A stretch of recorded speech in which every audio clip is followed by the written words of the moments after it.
আমাৰ এইখিনি যেটো মেৰিগোল্ড মেৰিগোল্ড আছে মেৰিগোল্ডক ইনকা বুলি কয় ইনকা এনে মেৰিগোল্ডটো এতিয়া আমাৰ ঢেৰ নাম আছে বৈজ্ঞানসন্মত নামটো টেগেটিছ স্পেচিছ কিন্তু আজিকালি যেহেতু ট্ৰেড নেম কিছুমান থাকে যেনেকে এটা ভিনেগাৰৰ ট্ৰেড নেমটো ভিনেগাৰ কিন্তু আমি যদি বিজ্ঞানৰ ফালে ক'বলৈ যাওঁ সেইটো ক'বলৈ এচিটিক এচিড গতিকে এই যেটো হেৰি নাৰ্জি এটো ইনকা বুলি কয় তেওঁলোকে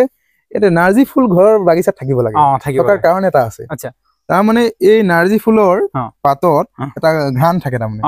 ই এটা কেমিকেল মাটিত এৰে সেইটোৱে মাটিত জন্ম হোৱা বহু ধৰণৰ নিমাটোডছ জাতীয় কিছুমান সৰু সৰু অনুজীৱ থাকে যিবোৰে আন কিছুমান গছত ক্ষতি কৰে বিশেষকৈ বিলাহী খেতি বা আন খেতিত কৰে সেইকাৰণে গ্ৰীণ হাউচত এইটো থাকিব লাগে ই এটা প্ৰাকৃতিক তাৰ মানে বীজাণুনাশক বা অনুজীৱনাশক এটা বিলাহী খেতিৰ মাজে মাজে যদি নাৰ্জি ফুলৰ পুলি ৰুব লগা হয় বিলাহীত সেইটো পৰিমাণে ইমান কেমিকেল দিব লগা নহয় গতিকে এই বস্তুটো আমাৰ পৰা ল'ব পাৰিব আৰু নাৰ্জি ফুলৰো কিছুমান কথা ইয়াত জানিব পাৰিব দেখিছে আপোনালোকে ফুল পুলি অকল